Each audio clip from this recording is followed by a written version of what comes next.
I'd like to ask Professor Nowak now, again, having heard some of the presentations on you know, is he satisfied from some of the work that he started, and maybe, I don't know, on a personal or also on a professional level?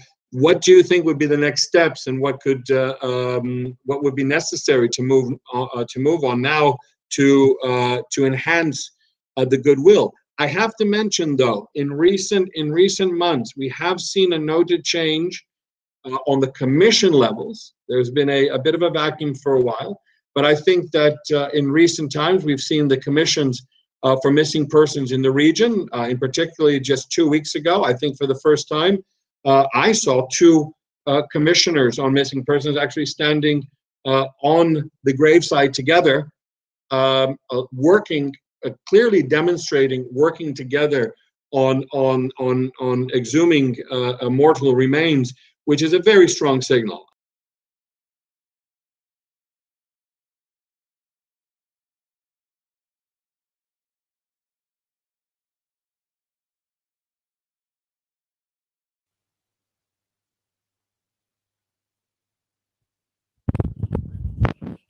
I think on my screen now Thomas is gone. I cannot see him anymore.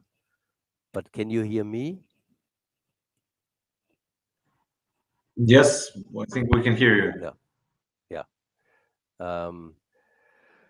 So I try to respond to so much that you have said, I start by the last thing that Thomas said, that missing persons at this 2019 workshop were seen as one of the main obstacles for people actually to come together. And I think also, as Natasha said, reconciliation, any form of reconciliation work needs to be based on justice on the one hand, but in a country where there's such a high number of missing persons, also on the fact that this is taken seriously, and that any efforts are done to actually clarify their fate and whereabouts. I think much changed. I still remember when and I think it was 96, talked to Carl Bildt as the High Representative in Bosnia, and also asked him to what extent he could actually provide assistance and also help me to get military protection. He said, I think we should stop to look into the past. We just have reached the Dayton Peace Agreement. It stopped the war, it stopped the ethnic cleansing operations, and Bosnia will have a bright future. So looking into the past, digging up mass graves, etc., will disturb this peace process. And I told him already at that time, I think history will show you that you are wrong. And I think he was wrong. So I think to clarify the fate of missing persons is a very important precondition for any further steps in achieving reconciliation and a lasting peace. I'm happy to hear that much has been achieved, that the different commissions on missing persons are working better together than they have done in the old days. There's a second point that I think Natasha made, and that is also very important, that usually when we speak about missing persons, the term comes from humanitarian law, missing in combat. And that means usually soldiers that are missing, whereas the term enforced disappearances refers to civilians who were abducted and got and made disappeared for political or other reasons, but separated from an armed conflict. And in the former Yugoslavia, the two things have been mixed up. But we should not forget that most persons who were, because of ethnic cleansing, disappeared had nothing to do with the armed conflict. So the armed conflict was not the really cause. The armed conflict was an instrument of ethnic cleansing, but the main objective was to ethnically cleanse persons because of their religious and ethnic affiliation, and those were civilians. And only very few soldiers actually were among the list of missing persons that we were trying to clarify.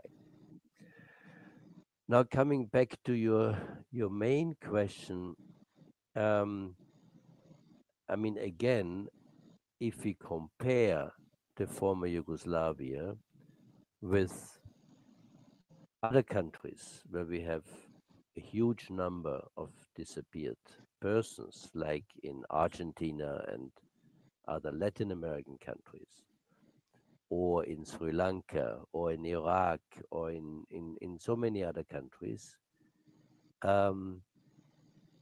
much more has been achieved in the former Yugoslavia. I think I don't know any other country where finally so many mass graves have been opened and so many persons have been identified because of exhumations and finally then DNA analysis comparing them to their family members, and therefore having a very high rate of identification. And I think that is certainly a big success.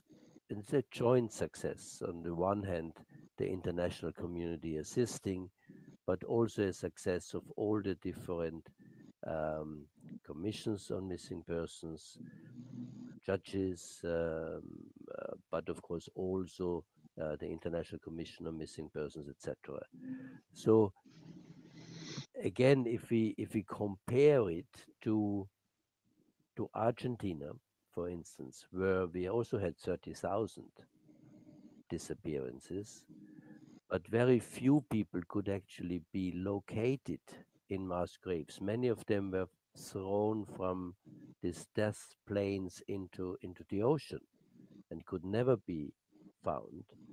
And that's where the main way of dealing with the past, even now, and that is, I mean, the military dictatorship was between 1976 and 1983, so still much earlier, is still now by means of criminal prosecutions.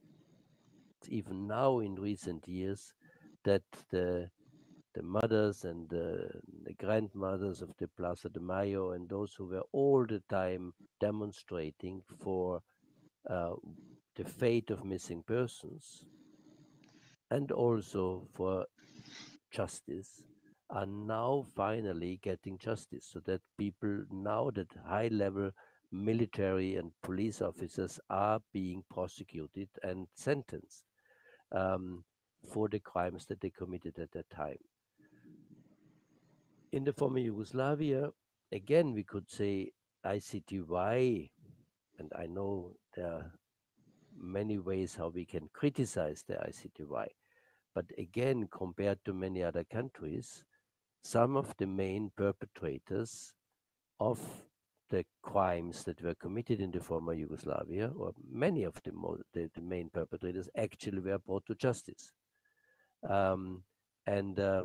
So in fact, we should be proud of what actually could be achieved. And for me, it's still a bit a miracle why, despite all these achievements, there is so little political willingness uh, for um, for reconciliation and for overcoming the ethnic religious uh, divisions.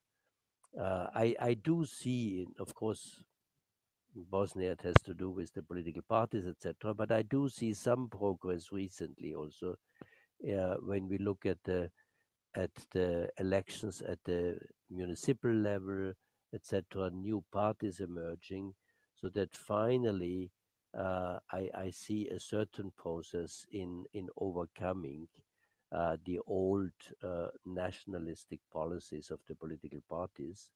And I think, as Natasha has said, I mean, even in relation to Kosovo, which is the most still kind of open and undecided questions, also there is a lot going on in the moment, also with the new criminal trials against Tachi and others. So altogether, I do see a certain hope or a certain light at the end of the tunnel. It took very, very long, much too long, this whole process. But I think um, uh, I do see certain signs that this kind of willingness to reconciliation, and that means peace in the long time, is developing.